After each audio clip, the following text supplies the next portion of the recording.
Salam Rahayu, selamat datang di channel kami, channel yang membahas tentang Katurangan Perkutut, Anggungan Perkutut, misteri dan mitos. Jangan lupa subscribe, like, dan share. Halo sahabat Kongmania, apa kabar? Semoga selalu dalam keadaan sehat dan penuh keberkahan dalam kehidupan sehari-hari. Pada video kali ini saya akan membahas bukti sejarah kesamaan pamor keris dan perkutut. Namun sebelum saya membahas, mohon tonton sampai selesai agar pesan ini tersampaikan pada semua sahabat Kongmania. Memelihara perkutut merupakan sebagian dari bentuk cara melestarikan budaya leluhur. Perkutut juga memiliki pamor atau biasa disebut dengan Katuranggan, sebagaimana keris juga memiliki pamor.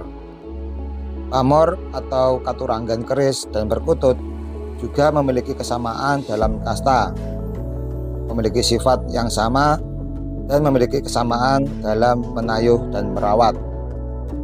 Bahkan sebagian nama pamor perkutut terdapat pula di pamor keris seperti Udan Mas, Penderan Kebak, Satrio Pinayungan, dan masih banyak lagi.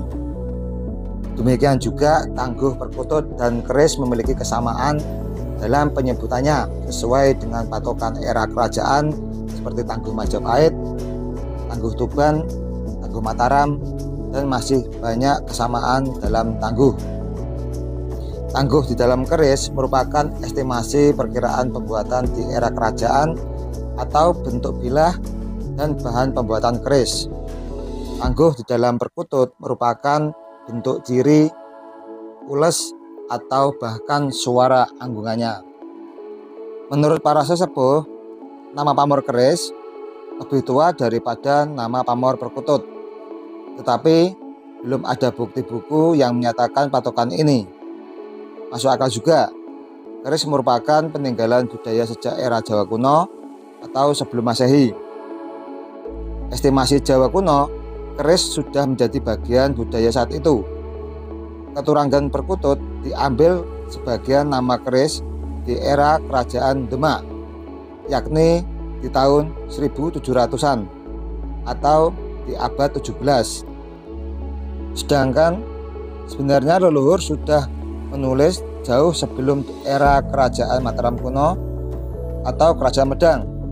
Hanya saja di era tersebut perkutut masih jarang di alam liar dan dianggap burung sakral, sehingga hanya orang yang memiliki spiritual tinggi atau orang yang menduduki jabatan yang bisa menangkap atau memelihara perkutut. Sehingga nama pamor atau Katuranggan besar yang memiliki yoni tingkat tinggi yang tercatat dalam di era tersebut. Populasi perkutut dari tahun ke tahun terus meningkat karena leluhur Jawa jarang sekali menangkap, menjaring, atau memikat perkutut. Karena aturan perkutut hanya boleh dipelihara oleh para raja atau pejabat tinggi di kerajaan di masa itu. Karena populasi perkutut terus meningkat dan terjadinya evolusi Katuranggan dikarenakan manifestasi alam, perubahan gen, bahkan bertemu kawin silang dengan beda tangguh, sehingga terbentuklah Katuranggan baru di era kerajaan Majapahit, Tuban, bahkan di era Demak. Di setiap tangguh, era kerajaan memiliki patokan Katuranggan pamor perkutut, sehingga terbentuklah semua Katuranggan yang diambil dari era Mataram kuno sampai era kerajaan Demak yang tercatat dalam buku Katuranggan perkutut. Demikian juga pamor keris yang terus berkembang di setiap era kerajaan. Pamor keris dan pamor perkutut terus berkembang di masa kerajaan, sehingga memiliki kesamaan dalam nama pamor yang menjadi lambang kesuburan lelaki Jawa. Bahkan dipercaya pamor keris dan pamor perkutut memiliki yoni dan tuah yang sama, yaitu kewibawaan, kekayaan, dan ketentraman batin. Wajar leluhur Jawa saat itu selalu menyanjungkan perkutut dan keris sebagai simbol kemakmuran para lelaki, bahkan keris sebagai peksi aji, perkutut sebagai peksi aji, yang menjadi pesan dalam filosofi Jawa. Di era Kerajaan Demak, semenjak sudah tertulis buku Primbon Perkutut, sudah tidak ada aturan siapa yang memelihara perkutut. Semua perkutut boleh dipelihara oleh semua kalangan, tak hanya raja, tapi rakyat atau masyarakat biasa yang boleh memelihara perkutut. Dikarenakan di era Kesultanan mulai diadakan lomba perkutut yang boleh diikuti oleh semua orang.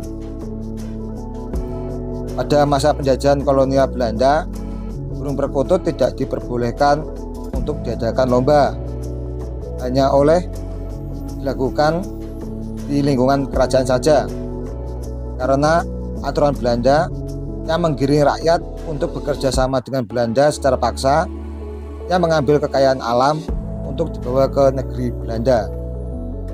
Setelah Indonesia merdeka, mulailah lomba perkutut diselenggarakan lagi. Di era kemerdekaan tersebut, perkutut Bangkok dari Thailand mulai masuk ke Indonesia, yang memiliki suara besar dibandingkan perkutut lokal Jawa. Sehingga mulailah burung perkutut Bangkok bisa dibuat lomba. Banyak peminat perkutut Bangkok sampai melegenda yang dulu pernah laku miliaran rupiah, yang bernama perkutut Susi Susanti.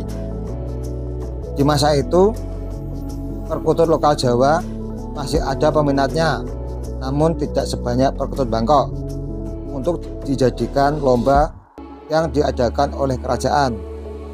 Sampai sekarang, burung perkutut sudah menjadi tradisi untuk dipelihara dan dijadikan ageman atau pentas lomba burung perkutut. Perkembangan perkutut sudah terasa sampai sekarang, dan setiap era pasti memunculkan katurangan baru. Banyak faktor, mulai dari manifestasi alam, campur tangan manusia yang mengawinkan perkutut Bangkok dan perkutut lokal. Bahkan perkutut warna telah dikawinkan dengan perkutut warna dengan yang berbeda, sehingga memunculkan katurangan baru, suara baru, atau disebut crossing, sampai aneka warna perkutut mulai dari silver, mocha, dan masih banyak lagi. Demikian informasi dari saya, semoga bermanfaat. Terima kasih, salam Rahayu.